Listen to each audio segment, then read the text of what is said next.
Kemana terbangnya kebajikan PAS?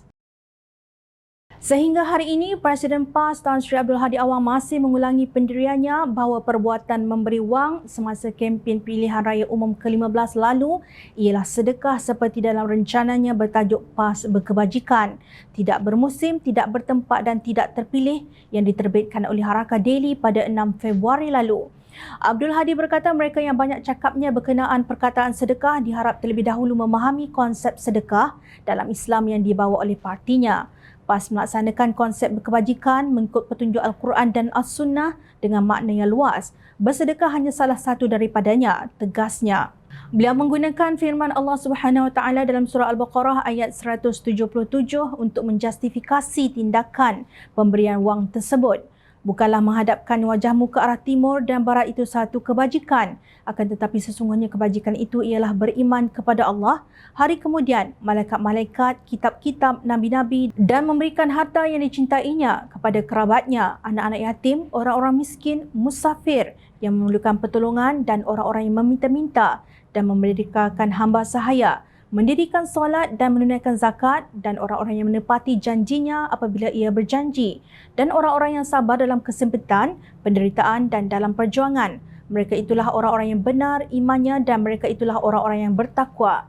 Itulah ayat yang digunakan oleh Abdul Hadi yang kononnya menjadi amalan partinya dalam melakukan kebajikan iaitu sedekah. Maka tuduhan yang mengatakan PAS merasuah pengundi ketika pilihan raya adalah terlalu kecil bagi menghadapi orang yang bersedekah.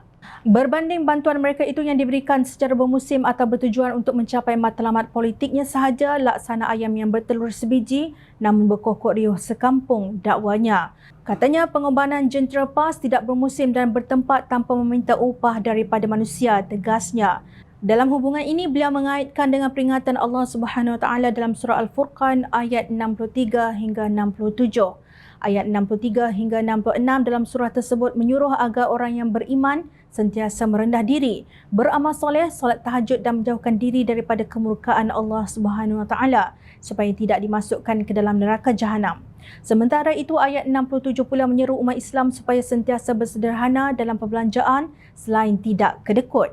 Terjemahan ayat tersebut yang turut dipetik oleh Abdul Hadi berbunyi begini.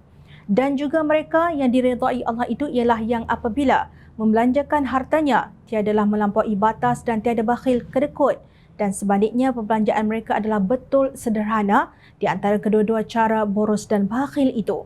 Adakah PAS patuh kepada perintah Allah Subhanahu Wa Taala tentang usul keborosan itu? Jom kita ambil dua contoh. Contoh pertama, Perdana Menteri Datuk Seri Anwar Ibrahim pada 23 Disember lalu mendedahkan mengenai peruntukan di bawah dana wibawa 15 bilion ringgit untuk projek Tebatan Banjir secara rundingan terus pada era Perikatan Nasional. Menurut Anwar, setelah dirunding semula, kelulusan melalui tender terpilih yang dilaksanakan kepada projek tersebut berjaya membawa penjimatan sehingga 1.8 bilion ringgit kepada Kerajaan Persekutuan. Kebetulan projek tersebut di bawah Kementerian Alam Sekitar dan Air yang diterajui oleh Timbalan Presiden PAS Datuk Seri Tuan Ibrahim Tuan Man. Agak-agak sebelum ini 1.8 bilion ringgit itu singgah di mana? Kedua, satu dunia tahu ketika negara diambang serangan COVID-19 yang kemudiannya menjadi pandemik, Kerajaan PAS Kelantan membeli 14 kereta Mercedes-Benz untuk Menteri Besar dan Exco-nya. Tatkala rakyat Kelantan terkial-kial mencari rezeki dan minum air karat, dikatakan ahli Exco masing-masing menerima pemberian khas sebanyak RM50,000 seorang. Nampak tak? Sama ada kononnya untuk rakyat iaitu projek Tebatan Banjir atau untuk diri sendiri iaitu kereta Mercedes-Benz, kedua-duanya melencong jauh daripada kesederhanaan tetapi pemborosan. Presiden PAS sering mengecam doktrin Machiavelli, the end justify the means, matlamat menghalalkan cara. Namun apa yang dilakukan oleh PAS cenderung ke arah Machiavellian. Pengarah komunikasi Amanah Khalid Abdul Samad berkata matlamat menghalalkan cara bercanggah dengan kaedah fiqh matlamat tidak menghalalkan cara. Tapi sekarang ni kita nampak seolah-olah sebaliknya. PAS sanggup melakukan apa saja untuk nak dapatkan kuasa. Malangnya. Dan ini adalah satu perkara yang bagi saya memang mencemarkan imej Islam itu sendirilah. Apabila parti yang dikatakan parti Islam se-Malaysia tetapi dia mengamalkan prinsip dan kaedah yang sebegitu rupa. Beliau berkata demikian dalam program Jom Channel Bicara Haji Khalid Samad CD 180 bertajuk Matlamat Halalkan Cara Kaedah Baharu PAS pada 6 Februari lalu. Malah kata Khalid, ia diakui tanpa segan silu dan dilakukan dengan bangga, tak rasa bersalah walaupun kena saman. Ada yang kata dia ingat kita takut kena saman. Kita pun rasa hairan macam mana orang yang dikatakan orang Islam tapi dia dan pimpinan parti Islam boleh sanggup mengamalkan dasar lakukan apa sahaja demi nak dapatkan kuasa, demi kalahkan saingannya, tempelak beliau.